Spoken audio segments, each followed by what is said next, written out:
Welcome to the Full Spectrum Show. Today we are talking about guns and playing some games with guns. So let's get right into it. So you know what really grinds my gears? Or grinds your gears. People that say safeties are pointless. It's like that guy from Black Hawk Down, the Delta guy, who is a badass, I will say that. But he's just like, my safety's right here with his finger, and it's like... This my safety, so. Yeah. Exactly. I don't particularly agree with that. Not sure I agree with that either. Although I do think it's a good idea to always keep your booger hook off the trigger.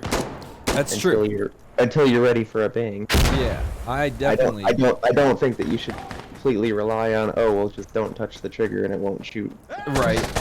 Yeah, I completely agree with that as well.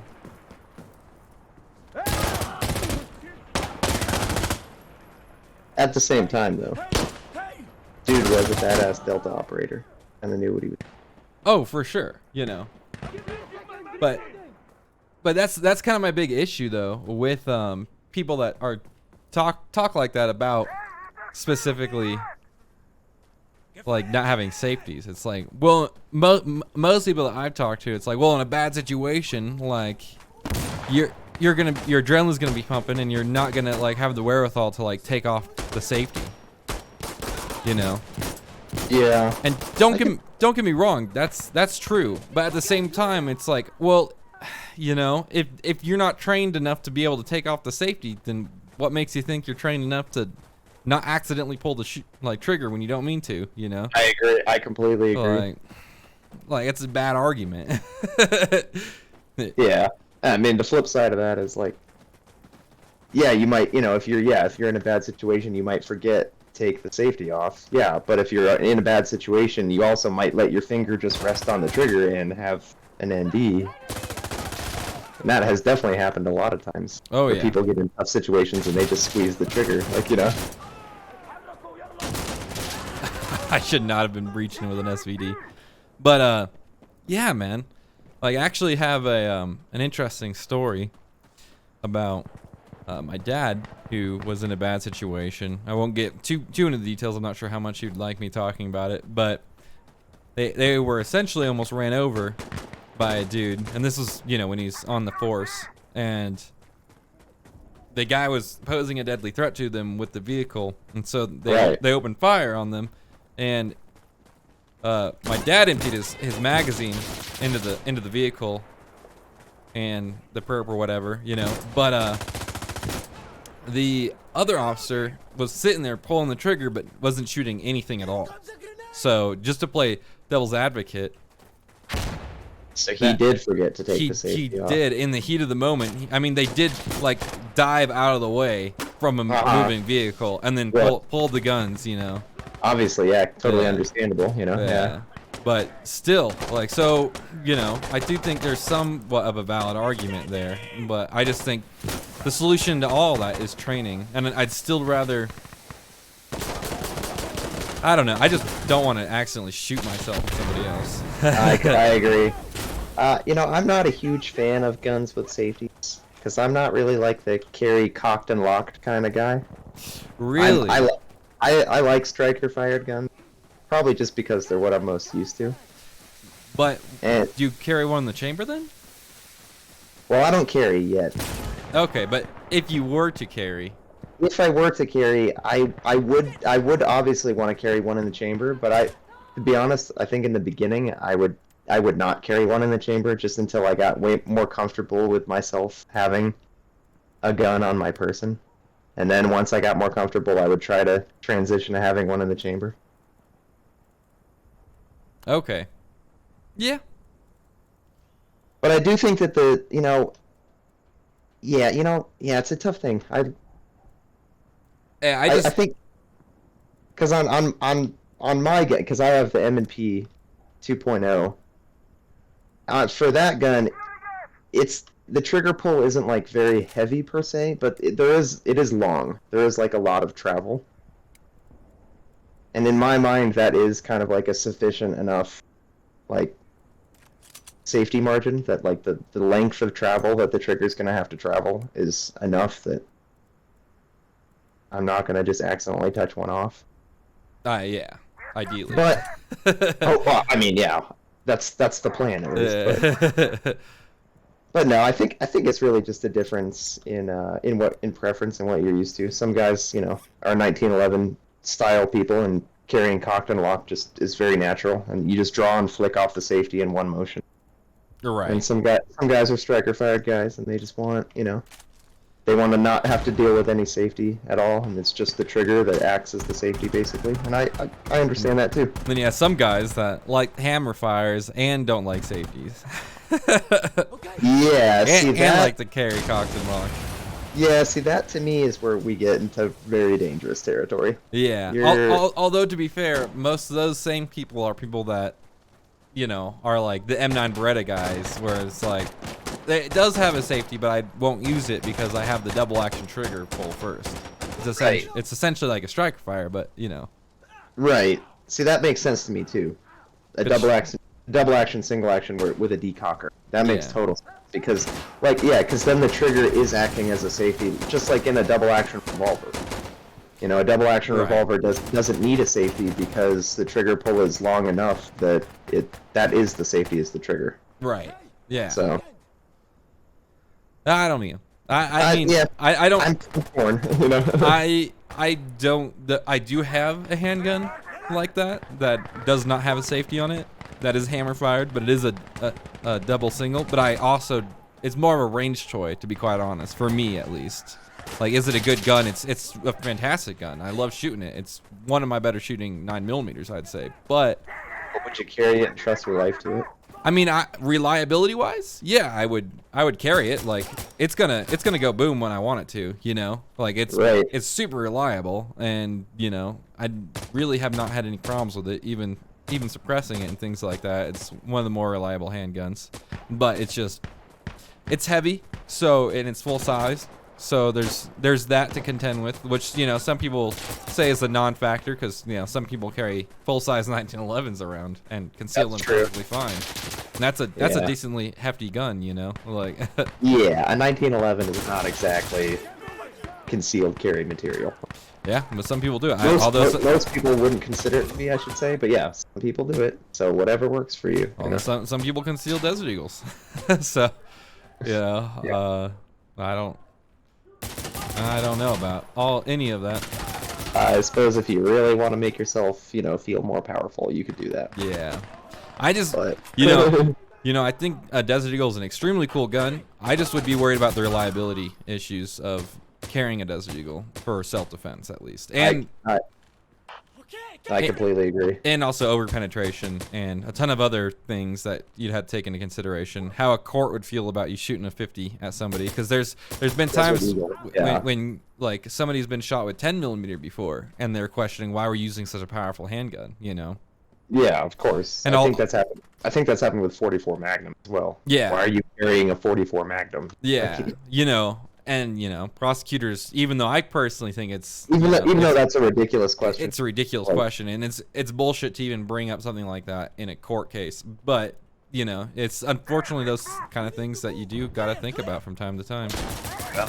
Yeah, because as a responsible, law-abiding citizen, you have to, Yeah, and knowing that prosecutors are out to get you, like. Yeah, that's just the unfortunate reality. Prosecutors are not your friend. Like, they're trying to get a conviction. They're trying to get a conviction. It's their record, This is exactly. It's their job to do that. Like, they're trying to win the case. Yeah. So winning the case means putting you in prison. Yeah, exactly. Something I'm not particularly interested in doing. So that's why I obey laws. And agreed. Yeah, I've always thought that was pretty silly in itself. Yeah. Why did you shoot someone with such a powerful bullet? It's like, yeah, so I made the determination that I had to use lethal force to protect myself, and that was okay, but it was too lethal because the bullet was too powerful. dead is dead is dead. Shooting someone is shooting someone. It doesn't matter what, you know. Like, Yeah, I agree. Although I have to say, obviously, there's a difference between a 22 and a 50, but yes, definitely. And I do gotta say, shooting somebody with such heavy calibers, just by seeing what happens on like shows like Garen Thumb or whatever, you know, like seeing those full body gel ballistics is pretty disgusting. Like I couldn't imagine the actual, like, Lord, they would just be the mess. Like, and just how gross something like that would be. Like, Yeah. that's another reason why maybe carrying a 50 AE is not really that bright of an idea, you know. Right. But it's secondary to the fact that it's stupidly big and stupidly heavy. Yes, absolutely. Yeah. You know, and speaking of 50 AE though, that is one thing that I am bummed out about, because there's really not a lot of guns that shoot 50. There's like the Desert Eagle, and then there's a couple others, like another pistol, I think. And then Right. before the assault rifles ban, there's 2 companies that made ARs in 50 AE, which I've looked into. Those are really cool, and I think that's a really interesting idea, sending a 50 AE down a 16-inch barrel and seeing how much velocity you can get out of it. Because just from my experience of shooting Desert Eagles, like, there's a lot of unburnt powder coming out of that barrel. Yeah, the muzzle flash will attest to that. Yeah, exactly. And another thing that even more interesting than an AR, you know, because there's ARs in everything at this point, you know. I mean, not anymore really 50 AEs, but if you found a competent gunsmith, they could make it, you know. For sure, yeah. Yeah, but you know what you don't really see, which is weird, and maybe it's just because, you know, 500 Smith & Wesson Magnum exists, and people are like, well, if that exists, why would I ever do that? But a 50 AE and a lever gun, I mean, most 50 AEs are flat-nosed to begin with, and Indeed, yeah. And second of all, they're way shorter than a 500 Smith & Wesson Magnum, like half of the size and length at least, you know. Right. Yeah.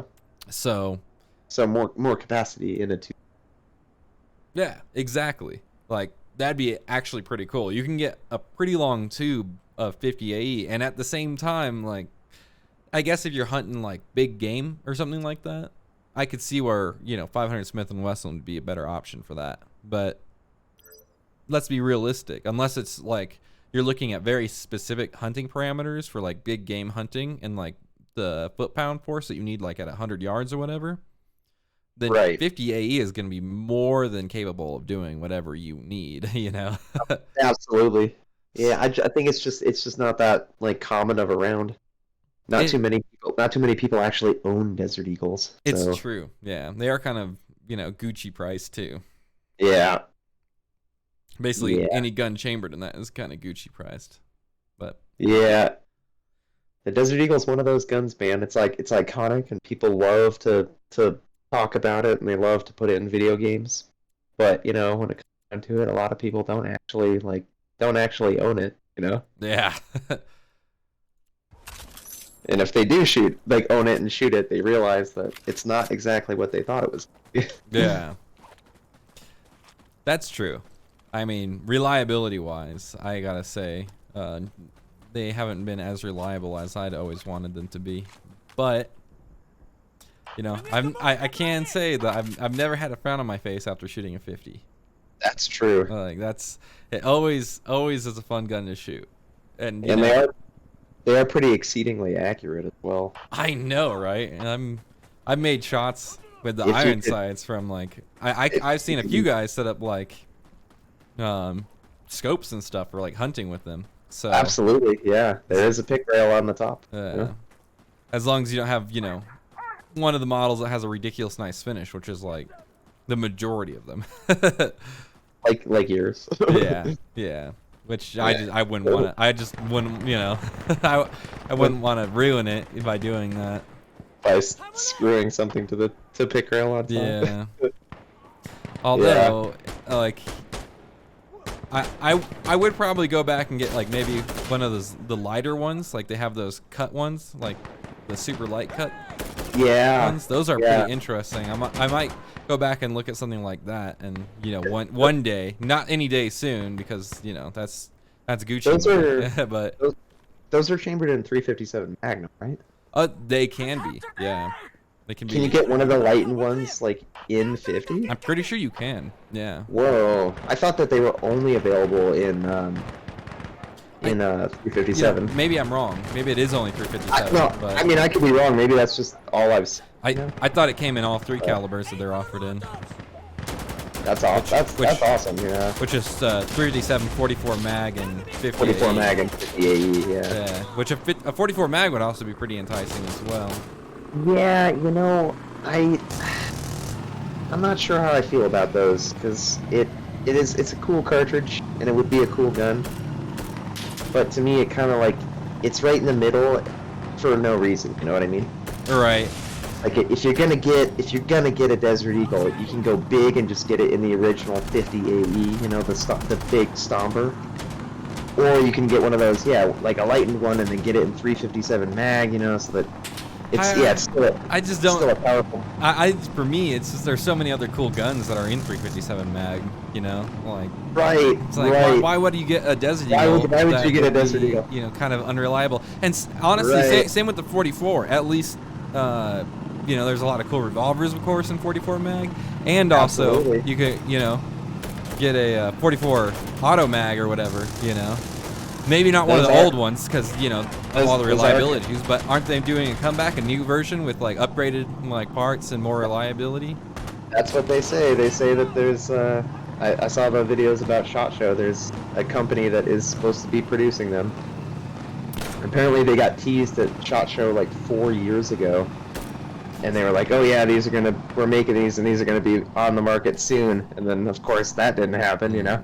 No, so now that's not very promising news. Yeah, taking that long, you know. I mean, right. it could go either way. It could be really good because they took their time and made sure that it works right. Yeah. Well, they talked about making all kinds of improvements, like to, you know, functionality and reliability as well as even like safety. Apparently, the original ones were actually weren't as safe as they could be. Oh dang. Which, with that powerful of a cartridge, you really need. Definitely. So, I don't know. It could be cool. I'm excited. I would love to see some actual production ones come out, but this could be another flop, you know. Yeah, they are unique, that's for sure. I wonder what the price point though would be on something like that. Yeah, they are not going to be cheap. Yeah. That is my guess. They are not going to be cheap. And as far as pistols and 357 go, I mean, I've told you this many times, but for all the viewers, the 357 Kunin 1911. I mean, absolutely. I mean, a 357 1911. Yeah, if I get another 1911, it's almost certainly going to be something like that. You know? Yeah. No, absolutely. That's a really cool gun. And like you said, if you're gonna spend the money, might as well get something, you know, real quality. And I'm pretty sure something like that and one of their really nice like finishes and stuff would be probably roughly the same as a Desert Eagle. So I don't. It's you know, it's tough unless you're just a Desert Eagle aficionado, like collector of them. You know, I just don't. For me, I don't really have any of like the same style of anything. You know, as far as ARs go. But then I see cool ARs come out, and it's like, but it almost throws me off because it's like I don't know if I just want another AR. You know, like. Right. Almost kind of boring at this point. Yeah. Totally efficient, totally effective, but boring. Nah, I'd have to agree. Yeah, I don't know. Pretty bog standard. I mean, unless you make it really unique, you know. Like that's kind of how I felt about the CMMG guard in 45 ACP. It's so rare to see ARs or really any semi-autos on the market in 45 ACP. It's true. And you know, there's probably a reason for that, to be quite honest. Like, wow. 45 AARP? AARP, yeah, exactly. 2 World Wars! 2 World Wars! If it wasn't for this baby here, you'd be speaking German right now. Oh, man. But I'm, for real, though, like, not in terms of the World War thing, you know, but, like, there's not a lot of reasons to go with a 45 over a 9mm. Not nowadays. Not nowadays. Really not. I mean, not current 9mm loadings getting so good. There's really hot plus P 9mm, and like there's the hollow tip designs have been getting so good that 9mm will expand. Yeah, and pretty also damn just big. accuracy concerns, Right. Unless you're always, anticipating something within Right. 15 Yeah, yards, 45 just isn't inherently accurate, Yeah, unfortunately, because I'm kind of a FUD lord about 45. I love 45. I think it's just an awesome round, but I'd be lying if I said it's like at 100 yards it's super accurate. Like. I think it's not going anywhere, but I think that people are starting to just get a little, start to think, why would I choose 45 when I choose 9mm? Yeah, which is, totally fair. And as we all know, capacity is king. Yeah. So yeah, you can't make the 45 any smaller of a diameter, so you can only fit so many in a mag. It's true. However, I mean, there is like really cool, the 1.5 stack mag revolution that's going on right now. It'd be interesting to see someone, put their spin on that on a 45. Maybe in a gun like where you'd normally only be able to hold 7, maybe make it so you can hold 10. That's that could be a thing. I just think 45s are just inherently, I like to call them the poor man's 300 blackout. Yeah, for sure. Because they're low pressure rounds, and they're actually excellent at being suppressed, because the majority of rounds for those things are subsonic right from the get-go. Yep. Heavy weighted. Big heavy bullet. It doesn't rely on velocity, it relies on bullet weight. Yeah. So yeah, it works, But out of suppressed weapons, it works pretty dang well, I gotta say. Absolutely, yeah. So that's kind of, and I think that's kind of one of the niches for it in current market is suppression. Totally, yeah, totally. Which is, when I got my first CMMG, well, my only CMMG, that's exactly what I got it for, was to make a 45 and suppress it and see how quiet I can get an AR without spending an arm and a leg on ammunition. Right. Yeah. And I do have to say the CMMG has been extremely variable in its accuracy results. Sometimes, yeah, I've noticed that. Sometimes it's like unbelievably phenomenal, like even better than like an MP5, which is crazy. But then you put a different type of ammo in it, and it's very picky. Like it is. Like the white box, it hates. Like it really does not like the white box. Yeah. Winchester white box? Yeah. Yeah, man. Oof, Jesus, wow. That guy just got... Yeah. Dish gut. Holy shit, yeah. Anyway. Ooh. Oh, God. Ooh. But anyway, you're about to say something. Everybody's getting murdered by this thing. thing. We're just getting wrecked, but anyway, it's an Apache, it's normal. But white box, Winchester white box, you were about to say something about that? Yeah, I've just never had good experience with it, a lot of people on YouTube and other shooters that I know talk really highly of it, and they're just like, oh yeah, it's just pretty much like my standard for ammo, and I've just never had good luck with it. It's unreliable. It's inconsistent. It's been reliable for me, but inconsistent is almost a pretty large understatement in terms of powder charges. Right. I mean, that's the only thing I can explain. I mean, can velocity really change that much? They're both 230 grain projectiles. Why is one at 100 yards grouping 6 MOA? No, I'd like to test chrono them and test them to see, because that's what I experience with that ammo. It's just all over the place. Sometimes it'll shoot and it'll be super light, and then the next round will just be super snappy. It's just like, what's going on here, Yeah, that's my best guess as well, because I took, I think I was shooting like Razor Brass. No, I think it was Cellular and Belliot, or however you say it. And that's I'm never sure how to pronounce that. Yeah. There's I's and O's in there. Yeah, and T's I'm, and I'm just a dumb American. I don't know yeah, what. exactly. This is the cult of the layman, you know. Right, you know. But yeah, dude, that stuff I was getting like at like an indoor range, like maybe 30 feet or 20 yards or something along those lines. You know, I was getting. It's hard to do MOA with 45 just because unless it's decently far apart. Because like on all my targets, like they're just big holes, you know. like, I mean, yeah. all the bullets are touching, but the bullets are also like a quarter Really? inch, Really helps the group size. Yeah, it does. Yeah. Dude, I'm so accurate. Check out that group size. Yeah, it's just a big hole. Yeah, S&B is good ammo. That's one of those ammos that's kind of like on the higher end, but I think it's totally worth it. It's not too expensive though, comparatively. That's true. That's true.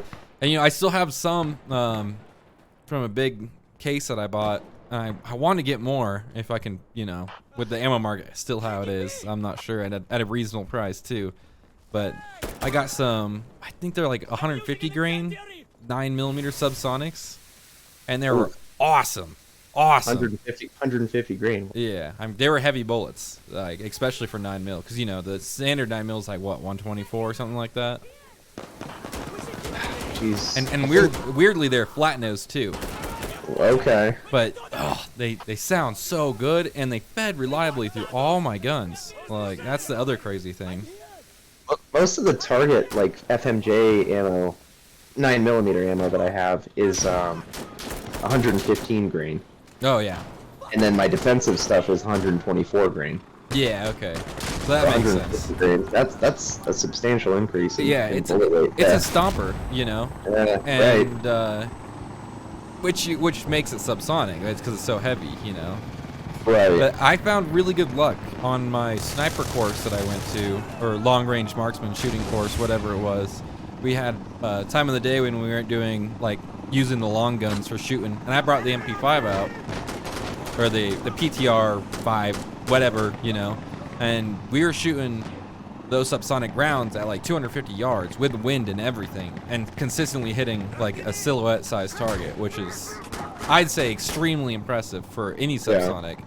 Like I probably couldn't have done that with the 45. I didn't have the 45 at the time, like CMG, but I'm surprised the wind didn't push those bullets, Exactly. Yeah. Man, that's the I gotta try my Garand out, or a Garand out too. Which is one. I'm assuming it's one of the ones that you're telling me about, one of the rechambered ones in 308 that he had. Yeah. So there were at the end of World War II, but like right before the Korean War, they started rechambering some M1s and manufacturing them brand new for 308, which is kind of cool, actually. It is more accessible than 30-06 nowadays, especially. Yeah, for sure. So. I also wonder how long the ammo shortage. I also wonder how long 308's gonna, be sitting around for. Yeah, 308. It's starting to get old in the tooth. I love 308. In fact, I'm kind of a battle rifle connoisseur. I want 308's like my favorite round to shoot. It's funny. It is. I would agree. I think it's getting a bit long in the tooth, but again, I don't think it's going anywhere. You're probably right. I mean, 30-06 is still around, in quite substantial amounts. Right. Not used by the military anymore, but still a very well respected. So. Yeah. I think 308 just does things pretty efficiently for what it is.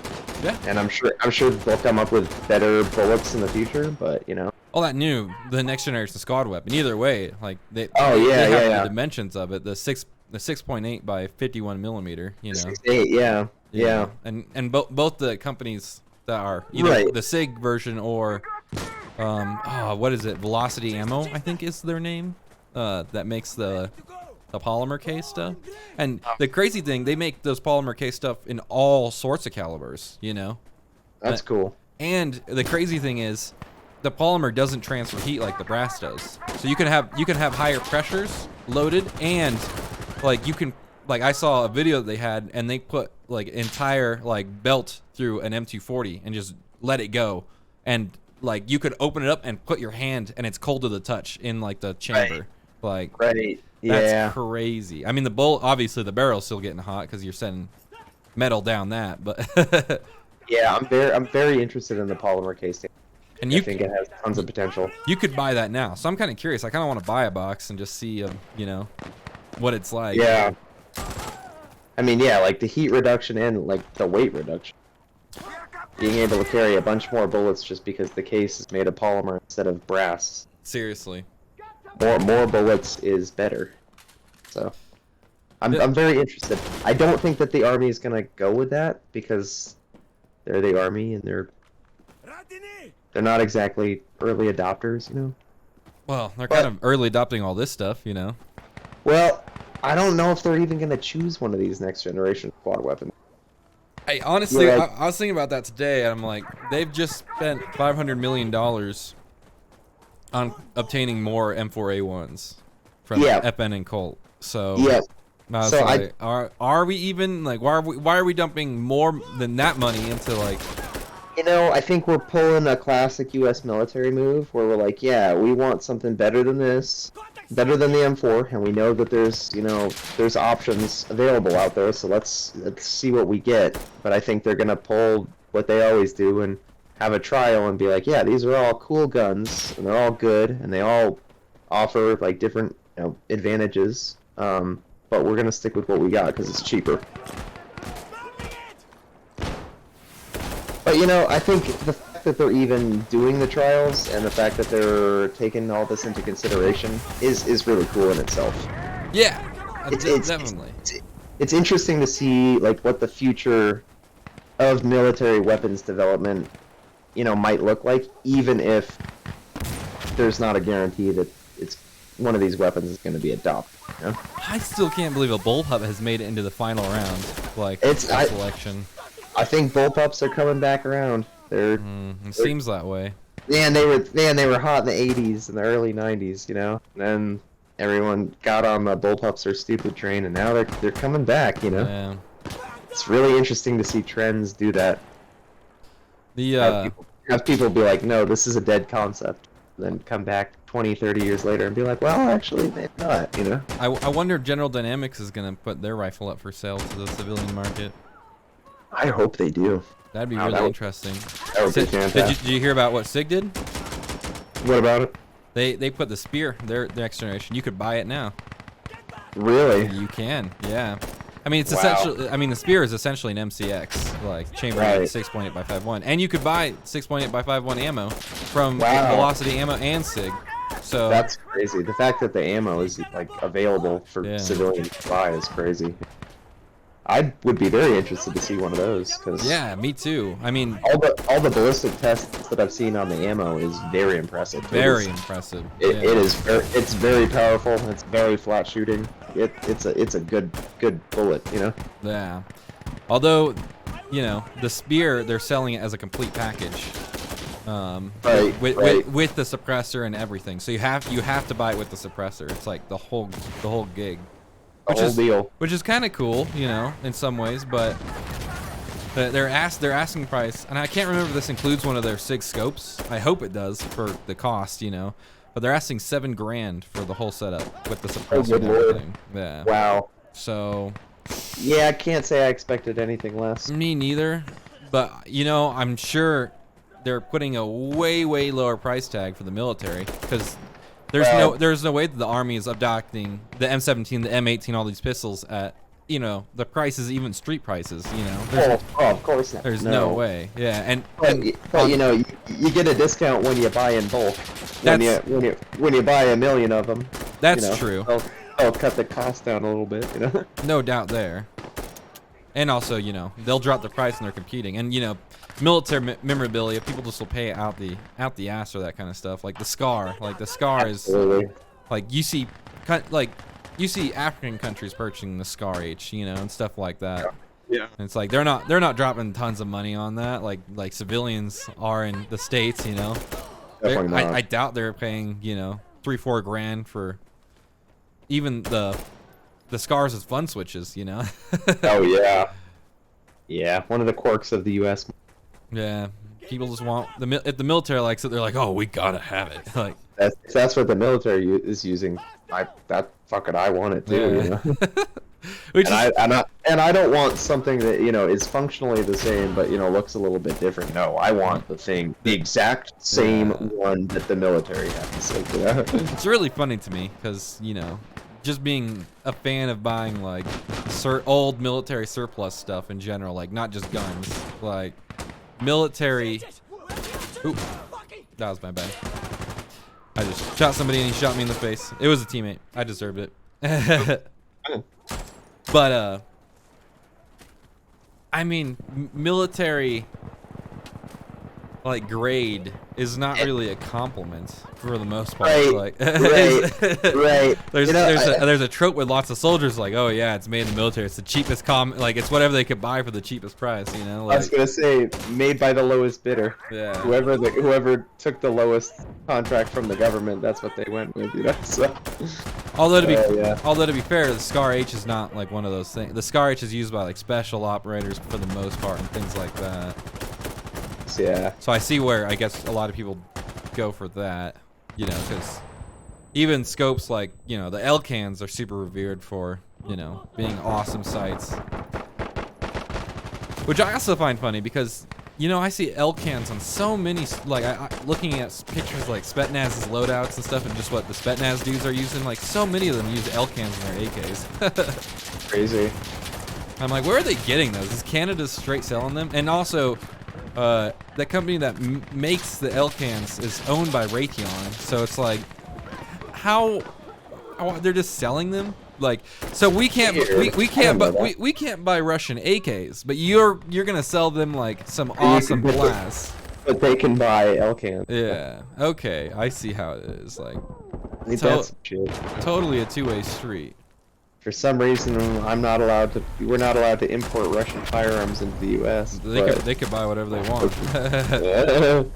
Well, it's different. They're giving us money, We don't want to support them. But oh yeah, well.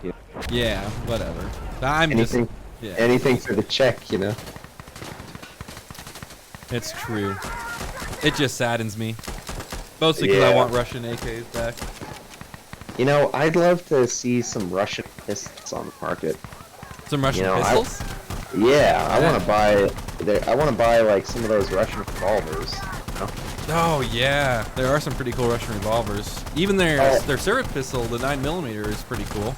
Right, the MP412. Yeah, or 433 something. I don't remember the exact designation of it, but I know what you're talking about. Yeah, right. Yeah, the semi-auto 9. Yeah, I just think it would be cool to have that in the country, just to see what they're messing with, Yeah. I forget the name of it off the top of my head, but I saw that in Tarkov there's like a revolver that shoots like rifle bullets. Huh. I think it's Tarkov. But anyway, it's based on a real gun. So apparently there's a real Russian revolver out there that shoots like full-size rifle rounds. What caliber? Yeah, I didn't see the caliber. I was unsure of the caliber, but it's interesting because it's made like the Chiappa Rhino, where it fires from the bottom cylinder. Huh.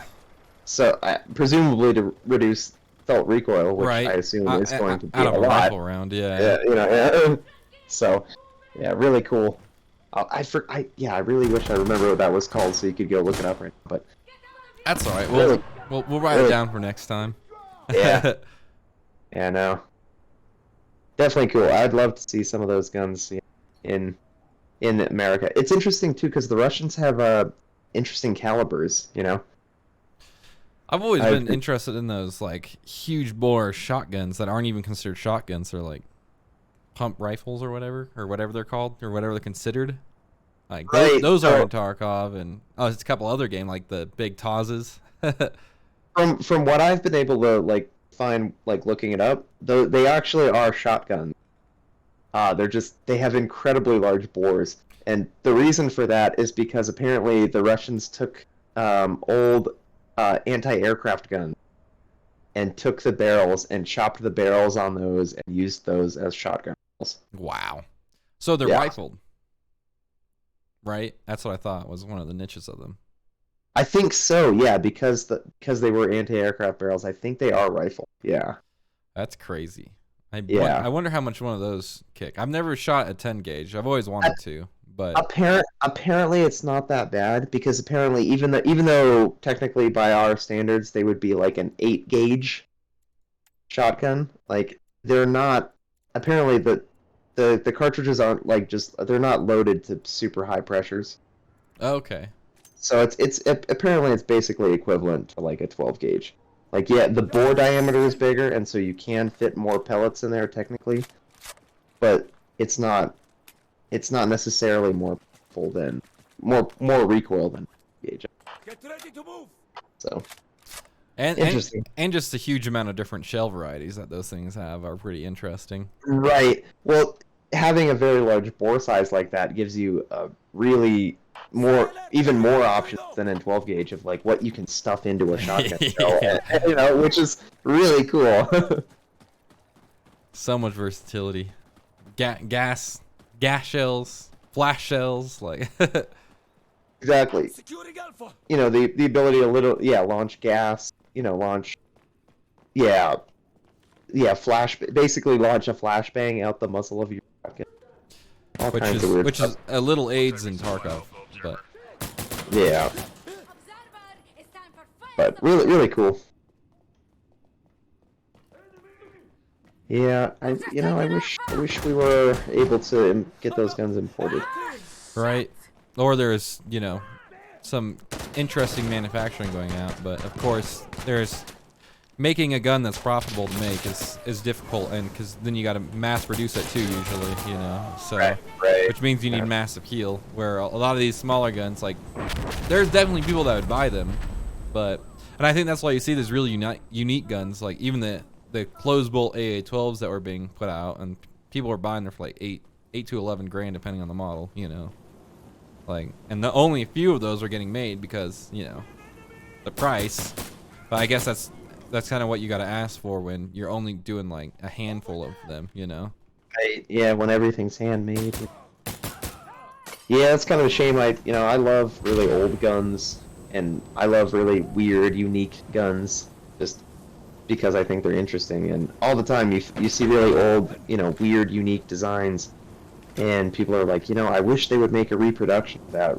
I would totally buy it. It's like, but you wouldn't, because it would cost, $3,000 to $4,000, and people just aren't willing to spend that kind of money. Like, Yeah, for the most part. I mean, obviously there's people like my uncle that gets visits from the ATF because he just has a basement full of guns, but right. Well, but it's one of those things where everyone, obviously it's cool and everyone would like to have one, but when it comes down to it, would you actually put down the cash? Well, it depends on how wealthy you were, really. Yes. Well, when you have fuck you money like somebody like him, then Yeah. why not?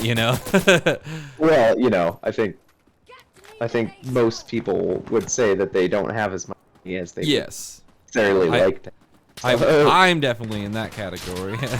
Absolutely. So the idea of spending 3, 4, 5 grand on a gun is kind of like, I could use that for other stuff. Yeah, seriously. I remember the one time I went into a gun store with him, and he just like bought like $15,000-$16,000 worth of guns and like 2 or 3 guns. Like, Gosh. although one of them was like specifically like a competition like SIG that was like made in Germany, and it's like a very limited run, so it's like one of those types of deals where like that one gun was like 11 grand. So It's absurd. it is absurd. It's a collector thing, for him. Most, I'm sure, of his guns aren't even shot, and the last time when his collection was much smaller and I was over, out to see him, and I was going through a lot of his guns, a lot of them weren't guns that you'd actually would want to shoot because they're like engraved like art pieces, like Absolutely, yeah. Works of art. Wouldn't want to. Not even really meant to be fired. yeah, it's like It's a collector. I just like to look at it. Yeah, I think that's how he is with a lot of guns. But I don't know. Last time I wasn't out there, but my stepdad sent me a picture when he was out there, and he had a Macmillan TAC 50. So I was like, still haven't shot a 50 BMG. Although those things are like in the same like vein of like Accuracy International stuff, you know, like Yeah. $10,000-$15,000, that type of deal for like the rifle alone without optics. Like, Yeah, that's insanely cool, but that's a high-end rifle right there. yeah, I expect precision out of that. But then again, you know, a lot of those rifles are made for very specific rounds too. What do you think about 30 Super? I mean, it intrigues me. The new bullet from Federal. Yeah, it intrigues me. I don't know like a huge amount about it, but Yeah. Well, so I've looked up the ballistics on it, and you know, heard some more people talk about it. And to me, what it basically seems like is it's like bridging the gap between 380 and 9. And that's fine with me. That, in my mind, that's powerful enough. it's definitely powerful enough. It just is. I just don't. The whole selling point of it is that you can in the same frame size gun that would be 9mm, you can hold 2 extra rounds of 30 Super. Everyone ready? Sounds a lot like 327 Fed bag. Yeah, honestly. it's interesting because this one is also from Federal. You know. Yeah, Federal's like So- you can get 1 or 2 more rounds in there though. It's like Yeah. See, and I think this is just gonna go the same way as 327, because it's like, yeah, 327 was basically, you know, almost as powerful as 357. So you're still getting, you know, excellent ballistics, but you know, the whole selling point was, oh, in a snubby revolver where you would normally only get 5 357, and this one you get 6 327. And yeah, I think to me it's just kind of the same, and it's just kind of boring. It's like I don't. Yeah, it's like 2 extra rounds. That's great. As we have said, capacity is king. Anyone injured? yeah, But two to a degree. bullets. You know what I mean? Also, speaking of 357 snubbies, like I mean, I need to get a chronograph, which you know is something that's definitely on the wish list for future Well, yeah, videos. But a 357 in a 2-inch barrel. like, why you know, why not where just you- 38 special? Right. You know, much less recoil, and basically the same. Like, you know, yeah. It's interesting to me. I think I think it's an interesting idea, but I think it's just gonna fade into obscurity, just like 327 did. Right, yeah. I just don't. How much more power are you really getting though? I'm really curious. Like, is it really that much more substantial power out of that short of a barrel, or is it, you know, you're just burning extra powder, you know? From 357. Yeah, compared to from a snub nose, you know, 327. specifically, or just You know, just a 357 compared to a 38 special, you know? I haven't seen comparisons between those two, but I have seen many videos that show that, yeah, if you're shooting 357 out of a 2-inch barrel, you are losing quite a bit of velocity. Okay, so maybe you're getting a little bit extra, but I mean, you're still just have so much unburnt powder, regardless. Right. It just seems. And just because you're losing quite a bit of velocity from your short barrel doesn't mean you're getting less recoil. Right. 357 is still going to be snappy as fuck out of a 2-inch barrel. Yeah. So, yeah, it's like, you know, is it really the right choice? I don't know. And then you know, the argument is, well, then just use like a full size one in 357 to get like more power out of the barrel. But then it's like, okay, then why even have a 327? You know? Yeah, but then, yeah, Why not? the whole point is to fit into a small frame. Yeah, if you're so- if you're just going to carry a large frame, then what's the point? You know, yeah. So I think that 30 Super does have something going for it in that, you know, from what I've seen, people shooting it say that the recoil is the same as 9mm. But So- 9mm is more powerful. It is more powerful. And But- in the world of the new subcompacts out there, like if you're only getting 2 extra rounds, and you're talking about out of 15, it's like, Yeah, you know, 15 to yeah, 17, like even when you start getting in those higher right. numbers, like is 2 even that much more? Like, Well, maybe not with the higher numbers per se, I guess but maybe in a single stack type of deal, but then it's like maybe, if you're going single stack anyways, like then it's like again yeah, really yeah, strange altogether. You could yeah, make a really thin single stack, which is actually I hear a lot of people argue single stacks for concealed carry are better because they're easier to conceal, but right. I mean, the slimness of a gun is like is a big factor. But yeah, you know, 2 extra rounds just doesn't seem like enough extra capacity to really do it. yeah, especially with all the modern magazines that are out now. Like the 365, they built the magazine and then they built the gun around it. You know, I think that's, Exactly. That was more of an innovation. yeah. Yeah. And I think that's the way things are gonna keep going. You know, like Yeah. I just don't. Yeah. And you know that's why guns like what is it called, the CSX by Smith and Wesson? I think that's really interesting. Because I was been really curious when they're gonna get like hammer fire stuff for all this. Into this micro compact high capacity game. You know? Yeah, exactly. That's the way the trend is going, and I like it. Yeah, I pretty think it's cool. cool. Yeah.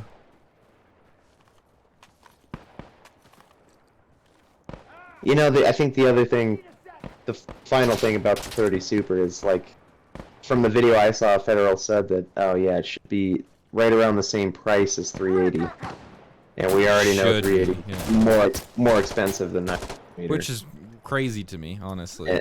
Yeah, so you know, it's just one of those things where it's like, you know, am I really gonna, you know, pay the extra money for ammo and buy a gun chambered in a new caliber just to get 2 extra shots? For me, Diminishing the answer is no. But Right. But I do like that there are companies out there trying to innovate, and not just be like, hey, you know, we'll just stick with whatever calibers we have. yeah, I completely agree with that. I do like innovation. And that's why I think the 6.8 by 51 is a very interesting cartridge, because it's Absolutely, yeah. and the fact that, you know, either way, like I think Velocity Ammo, the guys that do the plastic stuff, they were, you know, touting that you could rechamber, and they proved it. They were rechambering like 240s, just about basically anything that fires 308, you can rechamber Into 6.8. because it's by 51 millimeter. So literally, it's like it's So just the a barrel same case- swap. It's the same case length, yeah. Yeah, and yeah. in fact, it basically works on the same bolt system, I'm pretty sure. So it's literally just like, okay, so just a barrel swap, and then you're basically good to go, you know? Yeah. And they Yeah. had miniguns in that caliber already up and going, and stuff like that, so it's like, but then again, you know, True Velocity might be touting that, but SIG's ammo, the brass composite type ammo, would do the exact same thing, you know? You could do And that, yeah. SIG has just been on point with everything they've been doing over the past few years.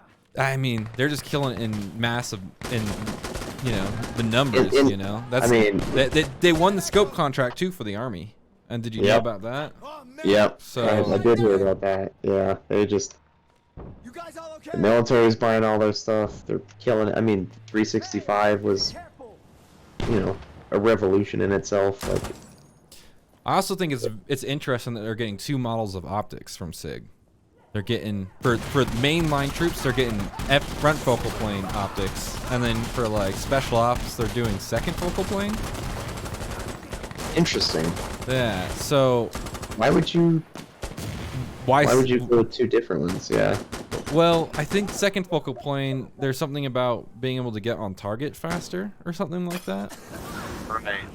But, or something with the eye box. I can't remember. I'll have to look it up again. But there's something specifically where there's an inherent advantage of using the second focal plane.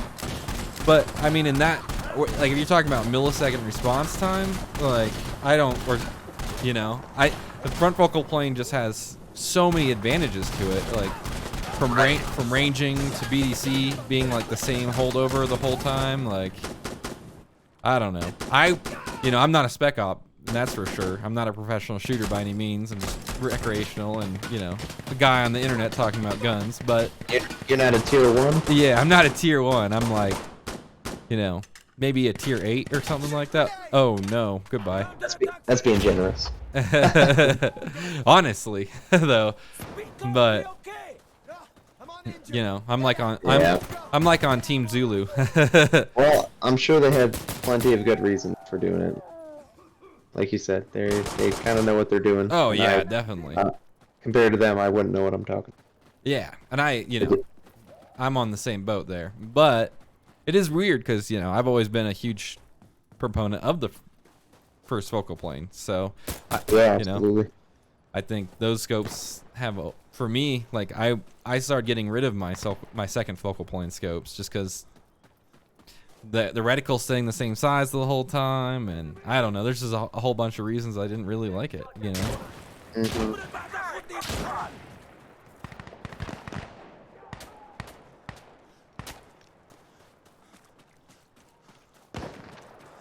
You know, speaking of the CSX, that's like, it's an interesting gun in a lot of ways. You know, it's a really small size and it brings a lot of capacity to the table. But I think the styling choices that they made with. Honestly, I'd be more interested if they had an RMR cut on it. I just think in today's modern age, it's like I think in today's world, I don't know why they didn't do. You're making like a premium product and not putting an RMR slot on it for, you know, it just seems so weird to me, out of place. Yeah, I mean, I think that's the way things are going. Is everything needs an optic cut on it. Yeah, I mean, and if you don't want it, then you just don't put it on, you know. But like, then just don't use it. But the option should be there. Absolutely. Yeah. Yeah, no, it's strange. You know, Smith & Wesson, I love them as a company. I think they make awesome shit. But they've been making some interesting choices lately with everything. You know, like when so I'm very interested in the Shield Plus. I think it's really cool. But you know, they put like the flat face trigger in it, which is awesome, and I think that's cool as well. But like, why isn't that like an option on like the whole lineup? Why is that to that gun? You know, that to me that doesn't make a lot of sense. So things like that, and then like, you know, like they came out with the Shield Plus, and then they dropped the CSX, and then they're like, oh no, they don't use the same mags, they use different mags because we built up the CSX, like we built the mag and then we built the gun around that and stuff, so it's different, you know. And it's just like, well, but if you guys knew that you were developing both of these guns at the same time, then why wouldn't you just kind of fuse them, you know? Wouldn't that make it easier for the company itself? One would think. It's just strange to me what they're doing. They're releasing a lot of cool products, but it seems like they're releasing a lot of products where it's like you just kind of have to buy the new one, and you can't just take your old model and just be like, oh well, I like that feature, can I just drop that into my old one? Yeah. No, you gotta buy a new pistol. Not very consumer friendly, and it makes me not want to buy them. But you know, and the weird thing is that they were so consumer friendly, like just a couple of years ago when they were coming out with like all the Shield series, you know.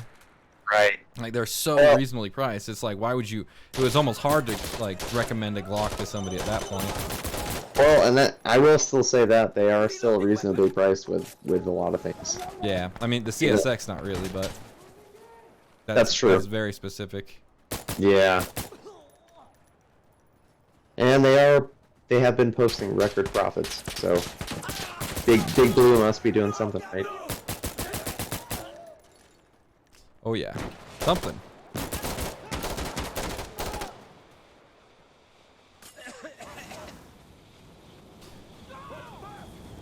And SHOT Show was a little interesting this year, just seeing the coverage.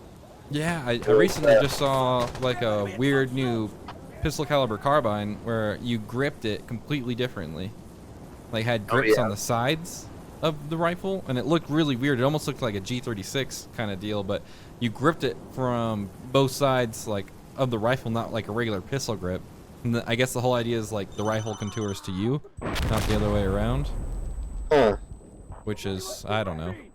What was it called? I can't remember what it was. I was a short, so, but I'll have to look it up again. Very strange, yeah. And there's actually a decently reasonable MSRP for what it was.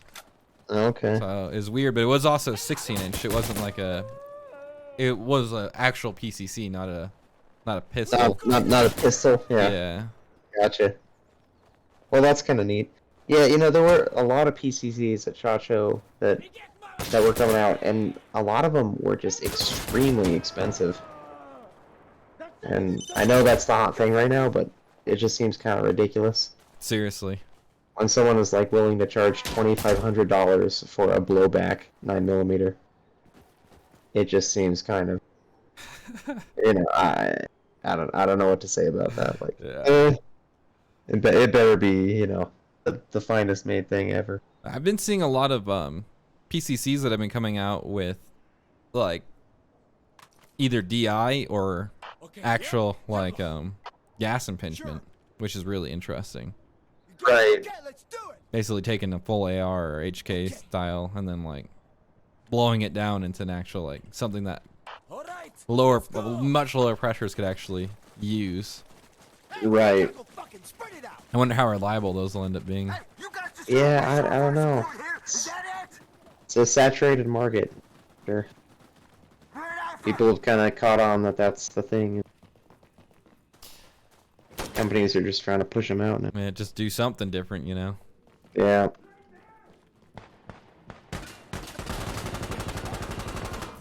Same with the ultralight 308s. I feel like Yeah, those are making a comeback too. companies like Patriot Ordnance Factory, and then we got like F1 and a bunch of other ones just making even lighter ones that are just like almost ridiculously light, you know. Like I'm like to the point where I'm questioning like, Too late for the cartridge, maybe. well, I mean, if it shoots it, it's good, you know, but like how reliable, like over a long period of time, are the materials used in something like that, you know? There's a balancing act to everything, you know. Of course, yeah. What's the durability really like? Yeah. Well, guess we'll find out. Yeah, well, I won't because I'm not spending that much money again on an ultralight AR. I already have, well, it's not an ultralight AR, but you know, I already have a high-end AR in 308, and that's enough for me, you know. I'm gonna keep that rifle for probably years, and you know, I love that rifle. It's a great rifle, and it's always impressive to bring out, and you know, although some types of ammunition is still terrible with, even those like, that's what I was saying with those like Accuracy Internationals and stuff. They're made for like, you pay like that much money for the rifle, but then like to get the accuracy that they're, you know, saying that they're accurate enough to, you have to be using like very specific like marksman ammunition for it, you know. Right. So it's like, I don't know. That's all of them. Let's go, yellow. It's just kind of silly. Like it, but then again, it's also silly that people buy like, you know, a $10,000 rifle and be like, I just want to run the cheap ammo through it, you know? Like, Yeah. it's like, if you want to run cheap ammo through it, buy a cheap gun, you know? Like, Yeah. I love cheap guns. That's always my play. Wow, I am doing terrible in this. I am destroying people right now. And this AUG looks ridiculous. It's like Yeah, decked I with saw that. everything. I love the pick rail on top of the scope. Right. Too bad I can't Really? actually put like an armor on it. Love that. Like, I apologize for putting a 7.62 in my back, but you know, whatever. Oops. At least he said sorry. I probably stepped in front of him anyways, to be honest. I probably saw somebody who's like, he's mine!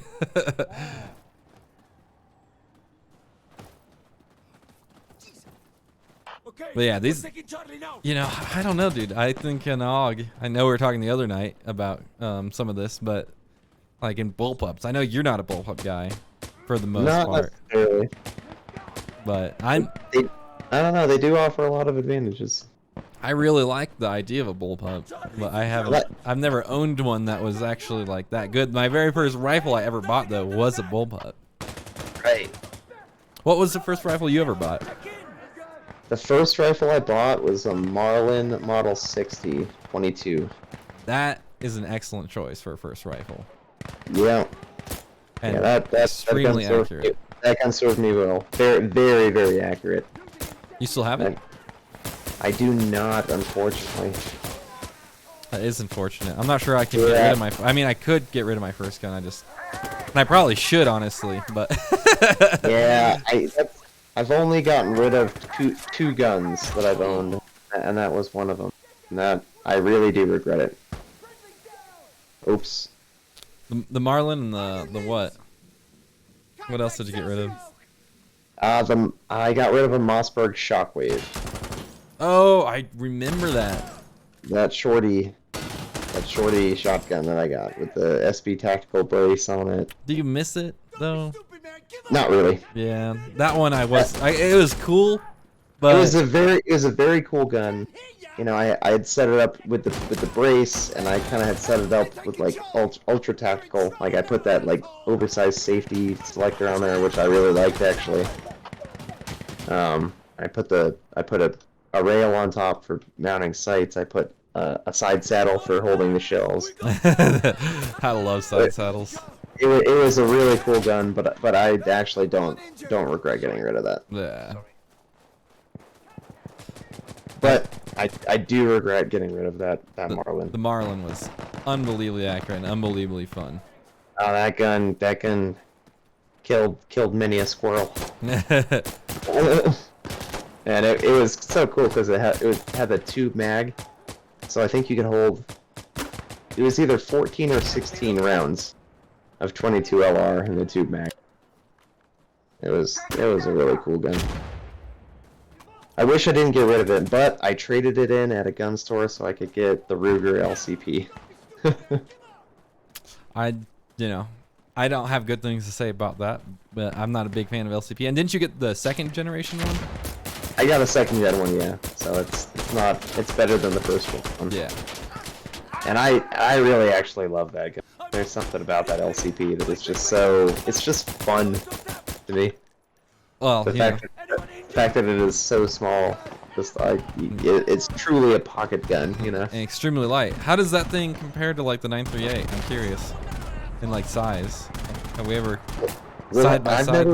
We've never side by sided them, you know. Well, next time we go shooting, we'll definitely have to do that because I'm clearly a big fan of 938. Although I gotta say, like carrying the if you don't have a belt or like pretty tight, like it is light, like it is small, so it's not like too heavy, but it is an all metal gun. That's one. I was gonna say it's not. It's still kind of heavy. But yeah, the LCP is incredibly light. You know, it's just such a cool gun to me. How Ruger was able to put that out. It's so small, so light, still locked breech. You know, not direct blowback, and at the price point that they did. I mean, those guns are so cheap. It's just a really cool gun to me. Happy I have that one. Not happy I don't have the Marlin. Yeah. But hey, I still have all my other first guns. I still have my first pistol, which was the Phoenix Arms 25 ACP. Oh, I remember that thing. Did you ever get that thing back working? I did get it back working. Did you have to take it to a smith, or did you figure it out? I was finally able to get it apart. The recoil spring was kinked up inside of it. Ooh, So, okay, yeah, that'll. Trying to get it apart was a motherfucker. But once I did, I was able to fix it relatively quickly. So that gun again, not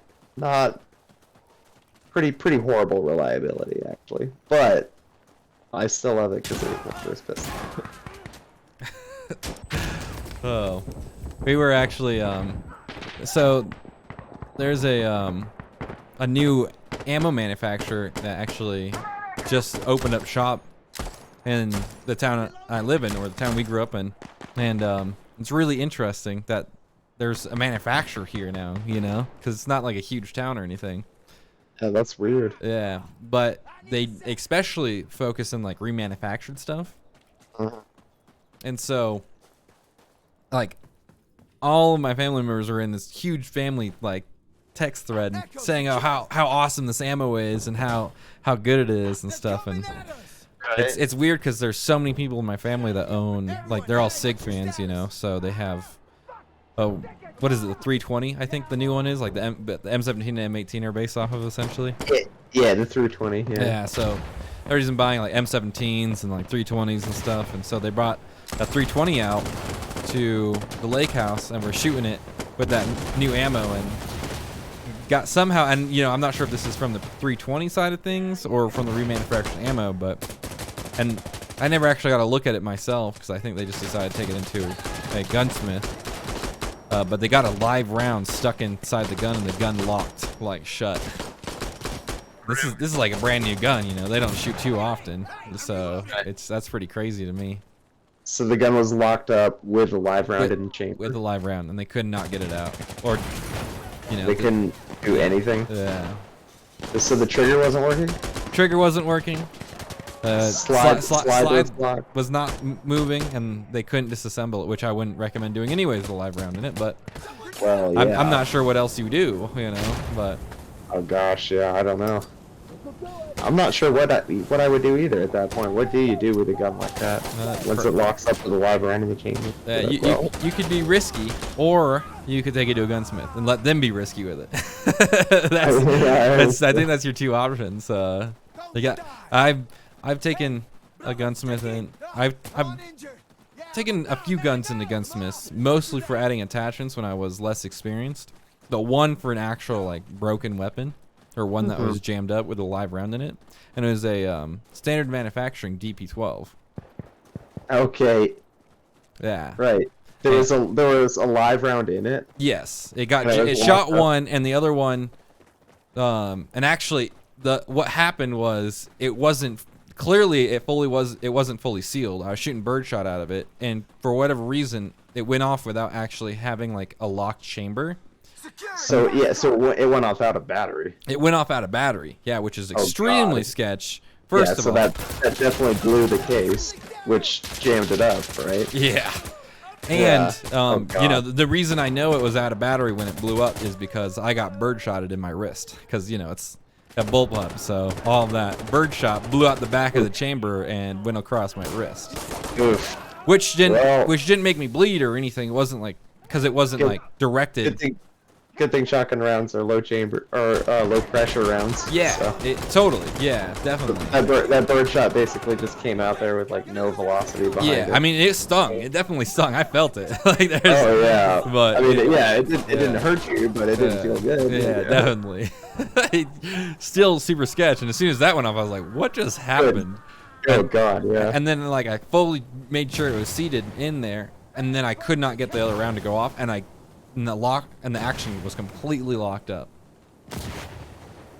So yeah, and I didn't know what to do with it, so we just like tried to point in a safe direction, you know, and then took it in the gunsmith, and I thought they were gonna charge me an arm and a leg, but they're actually super cool about it.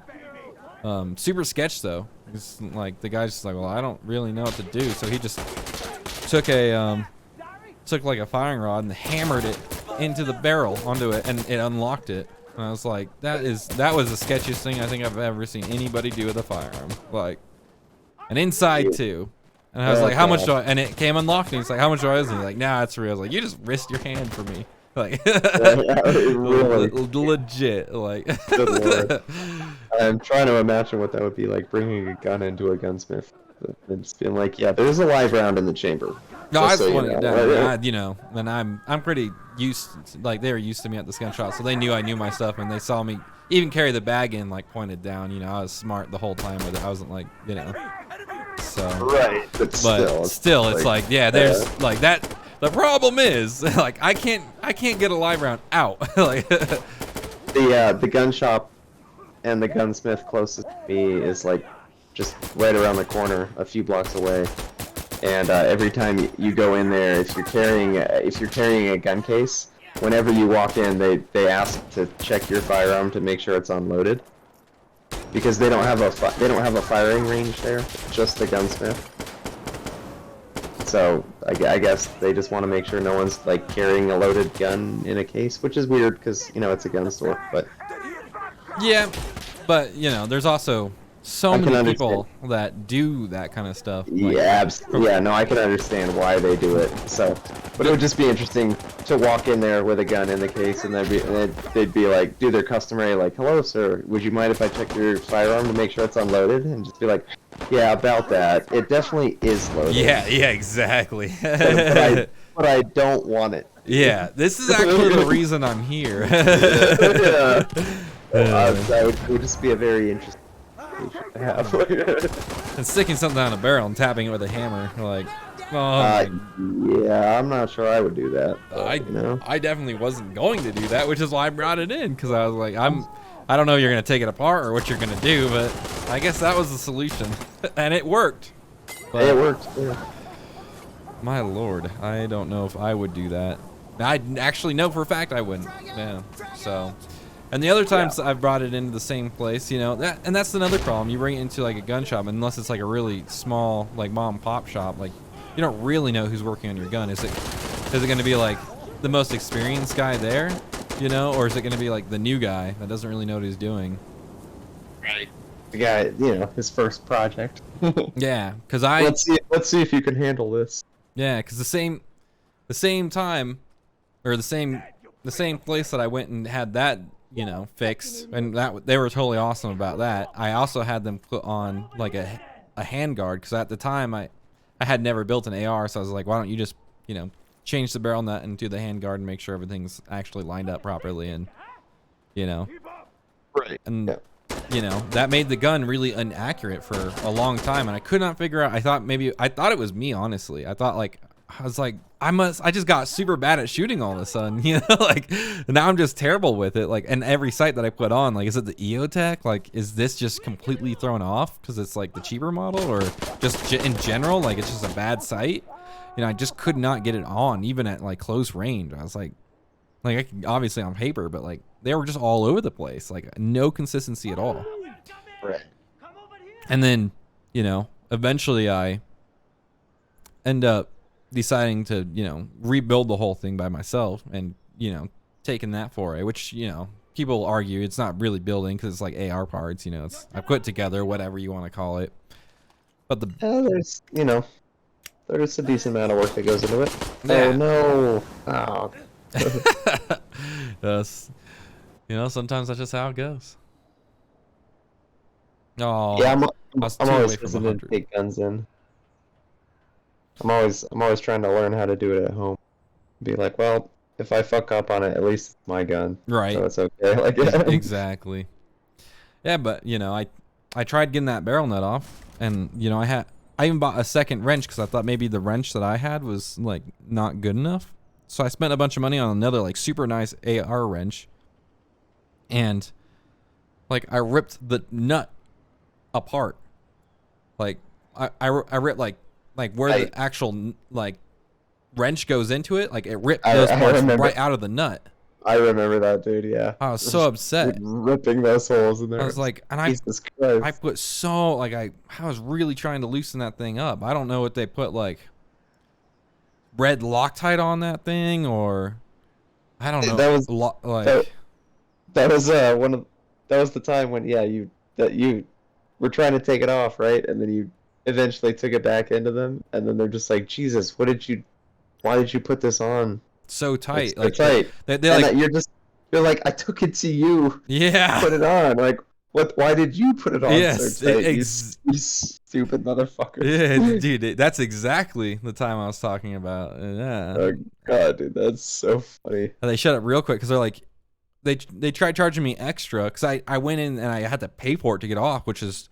They're like, oh, what do you want on? I was like, I want to do it myself. Like I just want it off. Like, just want this thing off. Yeah. So, which is really annoying, but it's part of how it goes. Well, that's pretty. And yeah, they totally.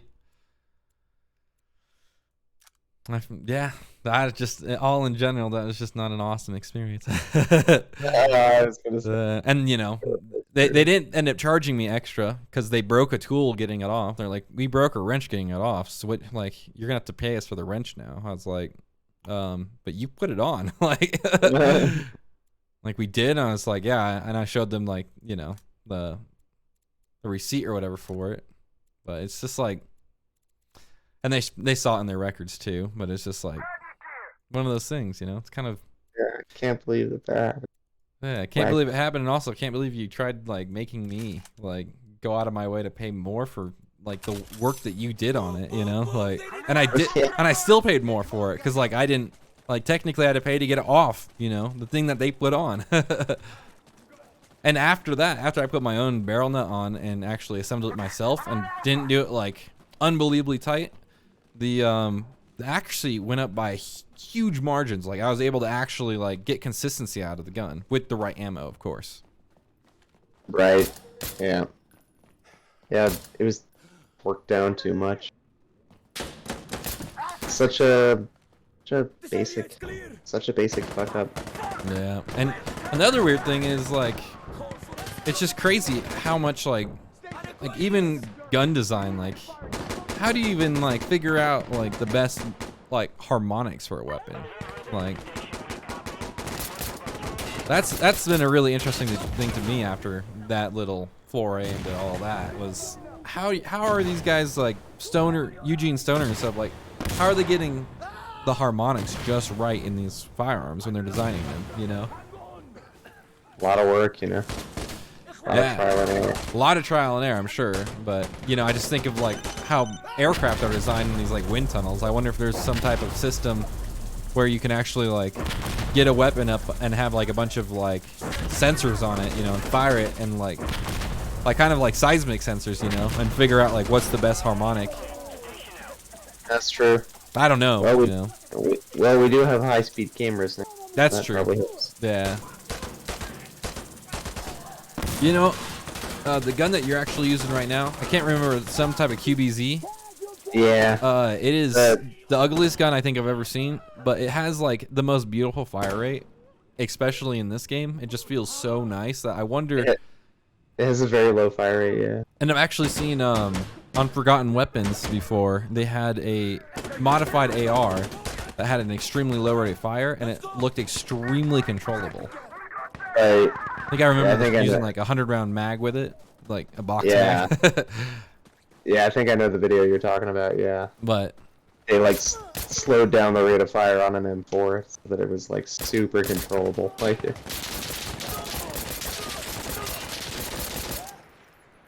pretty cool. yeah, I think that's why the M60 is still kind of king too. Although I don't think 240s have like that much higher of a fire rate than an M60.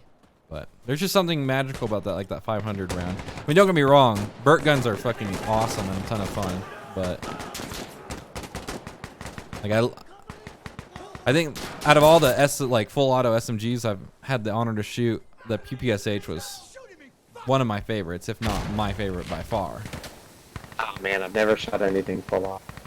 Yeah, definitely highly recommended it. I think the second one was probably the Swedish K. The Swedish K. Yeah. The Swedish K, yeah, man, that's a good gun. I don't know why I always call it the Special K. Special in my heart, you know, man. Yeah, it just makes you feel like you just did some Special K. Yeah. I would love to do anything full auto, but I have heard that both of those guns are extremely controllable. Yeah, I was extremely impressed by the PPSH. Although Able to just dump a mag. to be fair, it was not in its original chambering, so I'm not sure if that made it lighter recoiling or heavier recoiling. I would assume lighter, because isn't what is it, 7.62 by 25? Yep. Tokarev. So I'm pretty sure those are pretty hot, snappy rounds. They're pretty hot. They're usually only 90 grain bullets, but they're moving at a pretty high velocity. I think right around 1,400 feet per second. Yeah, that's It's pretty hot. That's moving pretty fast. Yeah. Although, is it that much slower than like a 9x19? Like, I don't know. Like that's Is not, that? yep, it was rechambered in 9x19. That's actually really cool. Yeah. Not gonna lie, but Yeah, it was really cool. And the MP5, you know, the MP5 was obviously the most controllable. best. Yeah. I don't know though. The P90 also is another really fun full auto gun to shoot. It's awesome. But that one was by far the most expensive one to shoot as well because of the ammo. Yeah. 5.7. And it's Tommy gun. I think it was a 1928 though. It wasn't the slower rate of fire like the classic, you know. Well, it is the classic. It's a Chicago typewriter. Right. I felt like that. I mean, it was a heavy gun, but that thing definitely chunked along at a pretty high fire rate for, you know, that kind of caliber. Yeah. I would love to shoot some full auto. That's what I most want to shoot full auto.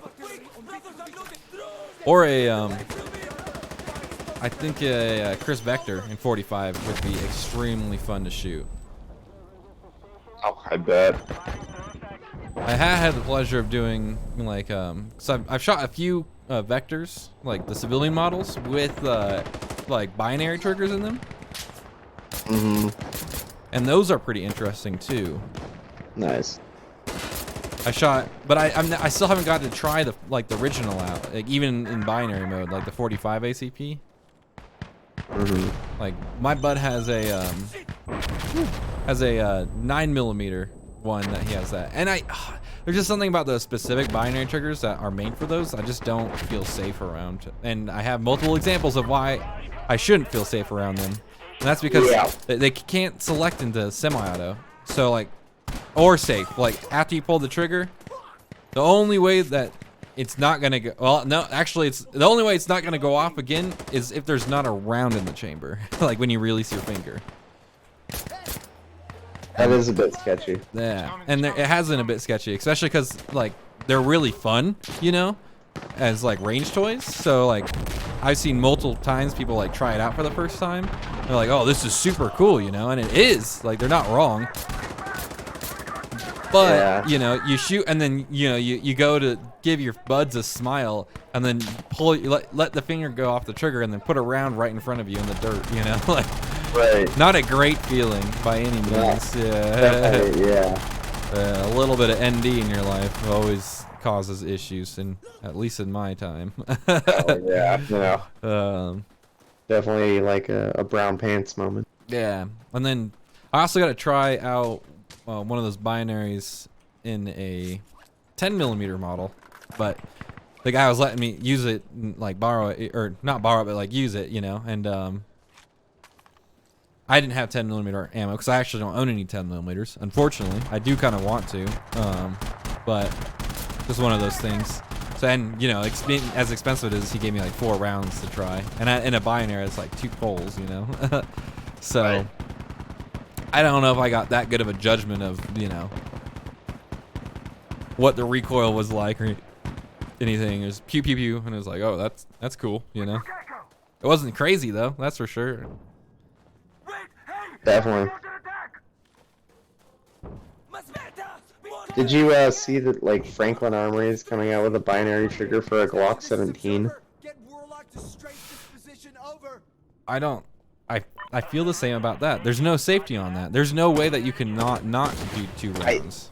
That to me is well, apparently you can. Apparently if you can like switch the safety and it'll deactivate the trigger. But Glocks don't have safeties for the most part. Like don't you have to well, so basically it's not like a trigger per se, like it's a whole like slide because it has a switch on the side of the slide that that makes it look like a Glock 18. Oh my gosh, interesting. Yeah, and so basically you can switch it into binary mode, and basically if you pull the trigger once, you know, and then have your finger held on the trigger, you can switch it back to single, and then if you release the trigger, it won't fire.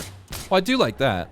So that is an element of safety, but to me it's still completely unsafe because it's a pistol, dude.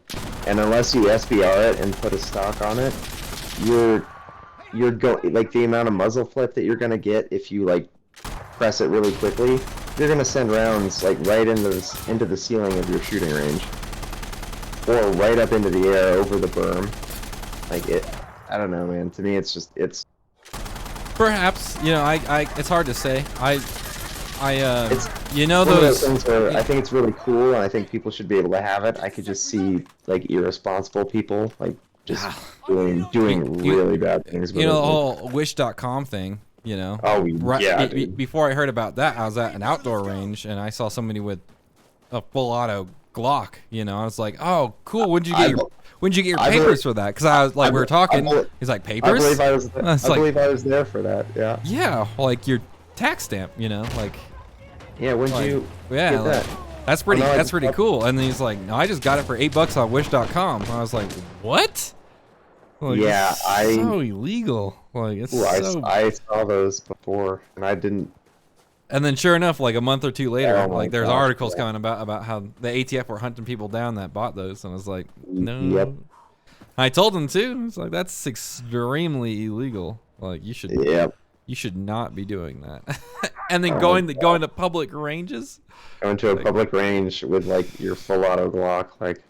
Do what you Oh, want. gosh. Like I don't think it should be illegal in the first place, but that's a felony that I'm glad that I didn't shoot it because, you know, he offered it too, and I was like, no, I'm good on that. Like if it was like a legal one, like I would be definitely interested in trying it, but I don't even want to touch something like that. Like that is. Yeah, that was an insane experience. Yeah. I can't believe that guy was. He seemed very unaware of the severity of what He was doing, yeah. Of what And, he was you know, doing, yeah. Maybe I think there's a lot of people out there like that just honestly have no idea what the gun laws are, you know. And how there's serious it really is. and to be yeah. fair, there's a ridiculous amount of gun laws, and some which are honestly quite stupid. So Yeah. I don't completely blame him, but I mean that's a pretty big one. Like a fun switch. I mean that's Machine guns. Think the that- government does not like machine guns that they don't have personal tabs on. yeah. You know, and that one's been pretty well known for a while, I feel. Like the NFA Act and all that, so I would think. not too sure how I feel about that. I mean, a lot of people think that machine guns are illegal to begin with. Yeah. How do you like that? That's true. Oh. Bummer. I blew up the insurgent with a grenade, but we still lost. I blew up the suicide bomb grenade. Taste of your own medicine. How do you like that? Blow me.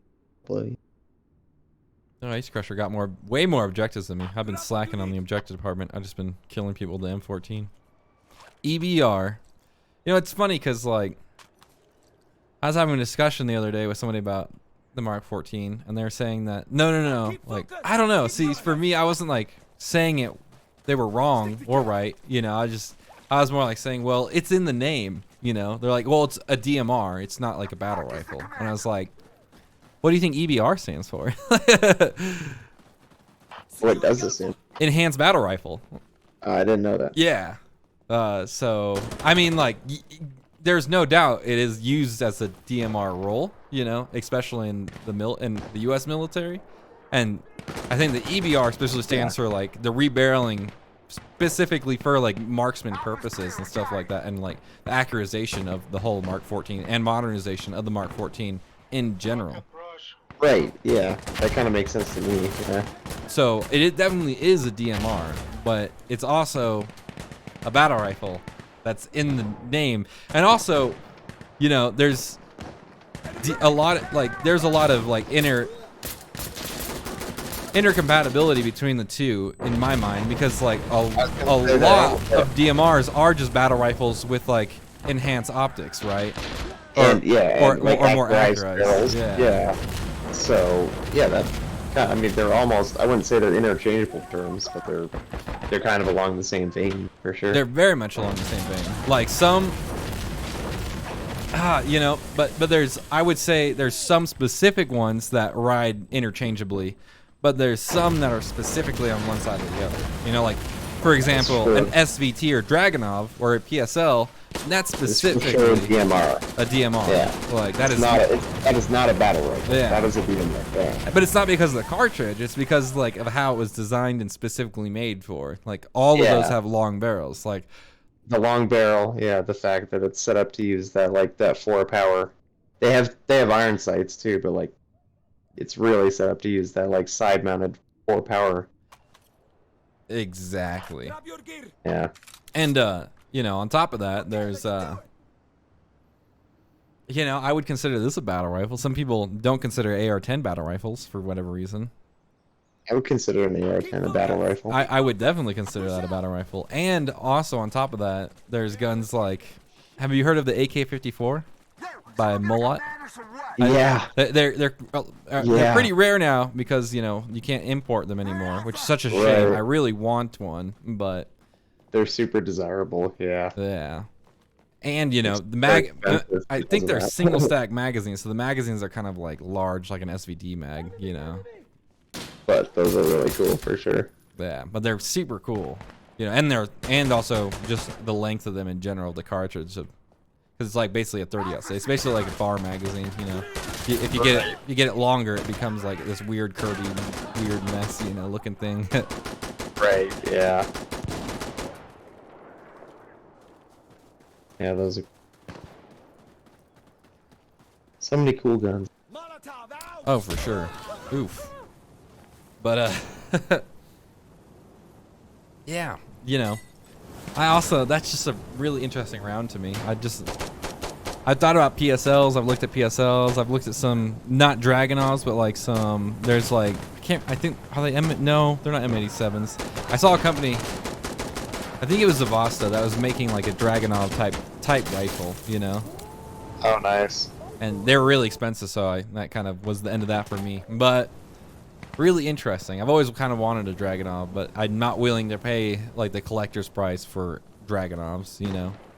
Right. And I also don't think they're particularly like they're good. They're cool rifles. I just don't think they're like overly good in a lot of ways, you know. Right. They're not bad, but they're not, you know. Not like ridiculously accurate or like, you know, They were not really intended to be, you know. or light or, you know, they're cool.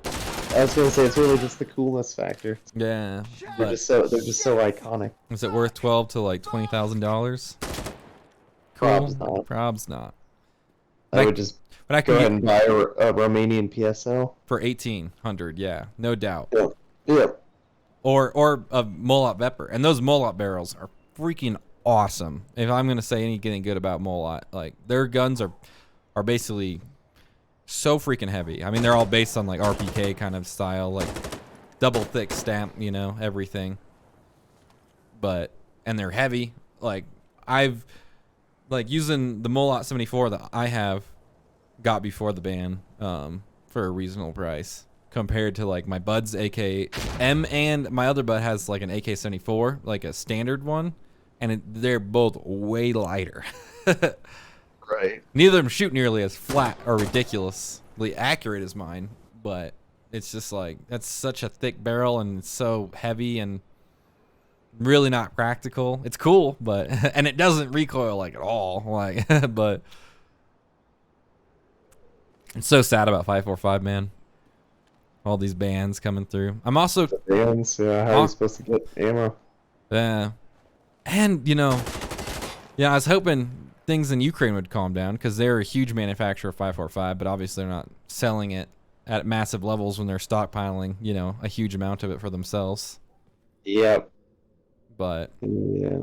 I also have been looking at a lot of the Ukrainian forces, just like pictures of them training, and also like a lot of like the civilian volunteer units that aren't being like, they have like, I just like, what a logistical nightmare. Like you have half of them using AKMs and like a quarter of them using 74s, and then another quarter of them are using like AR-15s. It's like in a single squad of dudes, you have 3 different calibers.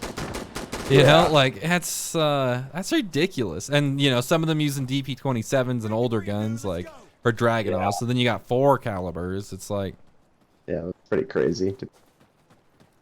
Like, how do you even logistics-wise? It just is a nightmare. Like, you can't change. You can't just throw somebody to mag because you're using an AR and he's using an AK. You know, like. BYOB, bring your own bullets. Yeah, seriously. that's what it feels like. Oh man. Oof. Yeah, those poor Ukrainians. That's why I can't blame. Like it's sad to see all these old, really cool historical guns like being destroyed and also being like used to the hell and back. Yeah, but they gotta defend themselves. Exactly. So I don't hold it against them by any means. It's just sad. You know, I wish those guns were like in collections, not on a battlefield. You know. But it is what it is. Unfortunately, those guns are still effective and useful. That guy just murdered you. Yeah, he did. I'm on point. Guy's chewing me out. Getting murdered. Yeah. It's like, Oh, well. Stop letting me murder you. I think it was Ace Crusher that killed you, though. That's the guy that shot me in the back, too. He's a little trigger happy. That's a bummer. It's probably a guy that doesn't like safeties on his guns. Just to circle it back around. And also, why even put a sight on your gun when you're doing point shooting? If you're just gonna point shoot, there's literally no. Why would you do that? I don't know, but Why would you not spend the points, the upgrade points on anything else? Like a quick draw holster. That's something that I think so many people leave out on their pistols in this game, and I think it's so helpful. It saved me so many times. Right. Very useful. Yeah. Honestly, in a lot of guns, unless it's like the Glock, I will take that over an extended mag. And the only reason I won't with a Glock, and it's not because it won't save me equally as much, it's just because, you know, a 31, yeah, it's just ridiculous, you know. I mean, how can you say no? It's really hard. So I don't. Brothers, check in. After this game, man, I think I'm gonna have to take a break. Yeah, I promised Julia I would take the dog out for a walk. Definitely. No Getting worries. Getting a little late. It is definitely late, and also we're coming up in about 2 hours. I think that's plenty long to be talking about guns and all the interesting stuff and how we have talked about. So pretty interesting. For the last part, I guess I can bring up illegal grenade launchers. Illegal grenade launcher. How do you feel about those? Like the 37mm flare launchers? Precisely. Or gas launchers, or Whatever you want to call them. yeah. Just to make you feel better about it. Exactly. Because that 3mm difference is the difference from a destructive device, and you know. Absolutely. Yeah. Yeah, you know, I think they're kind of cool. I mean, it gives people an opportunity to kind of recapture, like, at least the aesthetic of a bunch of guns that have, like, attached grenade launchers. And plus, it, you know, I'm sure it's fun to, you know, put a flare in there and just kind of go and shoot it out, you know? Smoke grenades, flash grenades. Yeah, like, I'm sure that's pretty fun. Tear gas, you can get all legally pretty easily. Not really sure the application in a realistic situation where you use tear gas, though. Somebody breaks in your house, you just start sending 37 tear gas grenades down in, like for law enforcement. Does it need to be practical though, or can it just be fun? I mean, it could just be fun. But I mean, tear gas, though. I mean, why pay the extra money for tear gas? That's kind of one of the weird things for me. It's like, for me.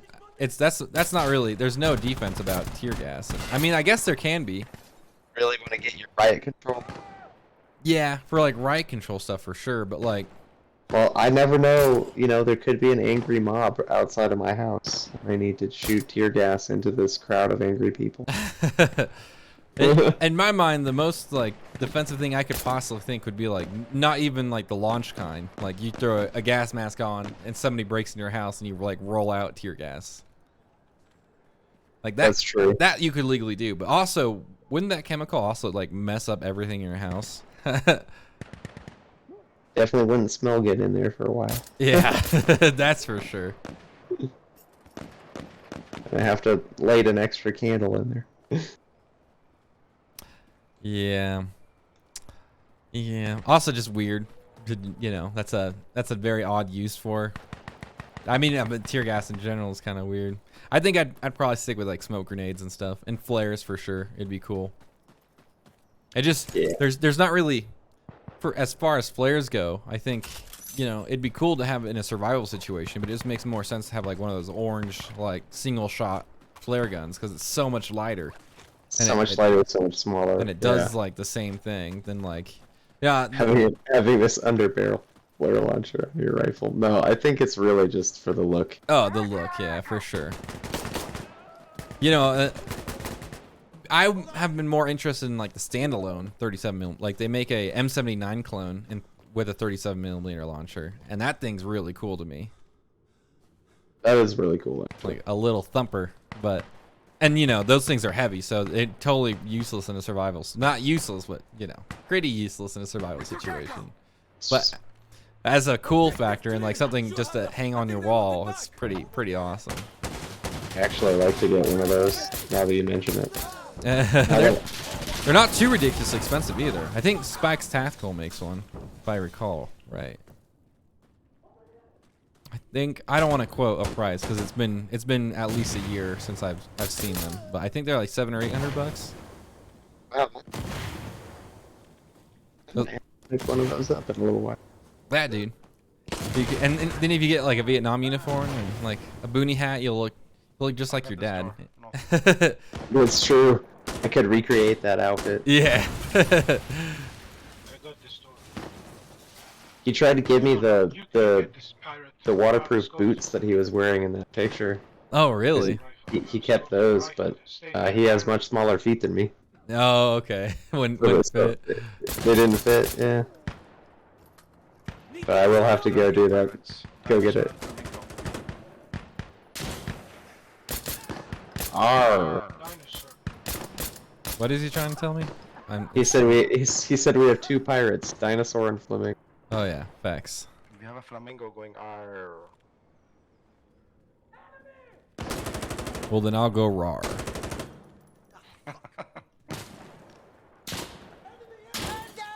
Oh! I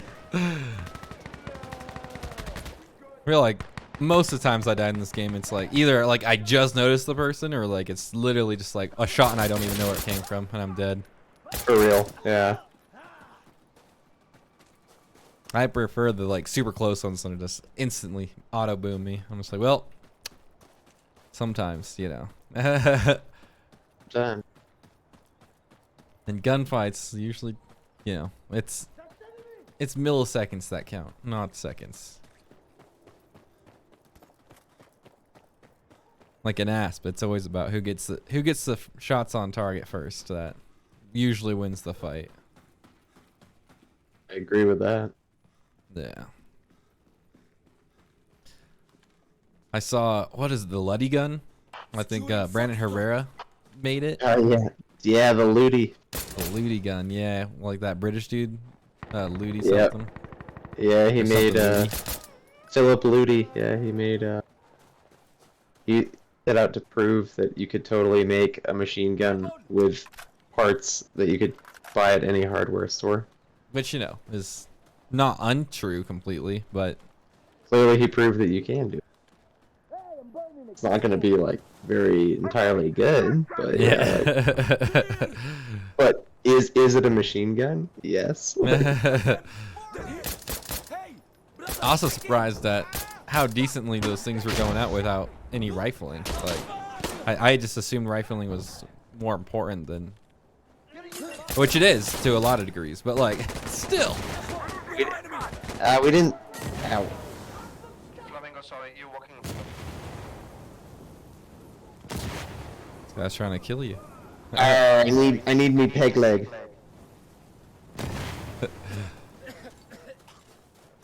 Has anybody seen my parrot?